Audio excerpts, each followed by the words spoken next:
Ingetaune na logoyechu olega imuch koboki afisa ekiba poliza akongem factory ne giptuba toy angatutika negichaben kerichek yobogitet ana mayueg en Kipsitet County nebo Kericho nitan go en operation negim ne kayai en kibagenga afisa ekiba ripset nebo kalieta agor factory noton goboto kongem kerichek kikamiten olega bit nitana kango testai ak chengset noton nebo mayuega en komaswek keterter en kebeberatan cheboto mengotet nebo Momota nemiten kiwato nebo county nebo Kericho county nebo Kisumu kanyor chek machine negiboisiena akoboto garit noton negiboisien keiben maiwek choton ainet noton nebo Toyota Probox negibwotin keiben kerichek choton kongeten komasta agenge ako en sangut nebo county nebo Kericho kosubke ak rubeiwotab commander nebo police en sub county nebo Soina Robert Kimasop ko kanyor litaisiek kitobo 270 chebo ethanol chebo rugutika jerganishek cheite 12 chebo distilled water ratutik 6,300 chebo stambushaka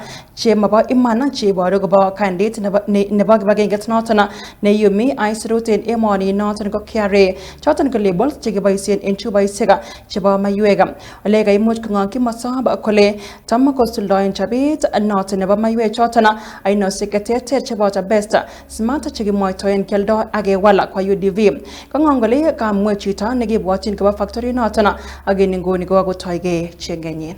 We have netted 270 liters of ethanol, pure ethanol. And we have around 12 jerrycans of distilled water. We also have a roll of counterfeit stamps, which are here, which is around 35,000, one roll of these particular fake counterfeit stamps.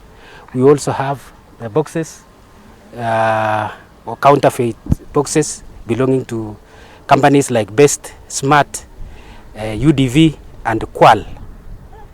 We also have the machineries which they are using to seal, packaging machineries, yes. I urge the community members from this area, Kablelach sub-location, to be on the lookout on any perpetrators of those who are breaking the law in terms of manufacturing without any due process, without following the laid down procedures on manufacturing. Naua watoto wetu. Hii si mara ya kwanza, hii ni ya pili na tulikuwa tumepiga marufuku. Hii area yetu hatutaki pombe, hatutaki kabisa. Serikali utusaidie. President Ruto utusaidie kabisa. Machiefs wakuwe wakali. Na tulikuwa tunakunywanga hii pombe na hatukuwa tunajua inatengenezwa hapa. Sasa kwa msimu kama hii ya tunaelekea kama Christmas, mtu akipatikana kama anakunywa vitu kama hizi, itakuwa itakuwa imeharibu. Sasa tumeshukuru serikali kwa kupata kwa watu kama hao.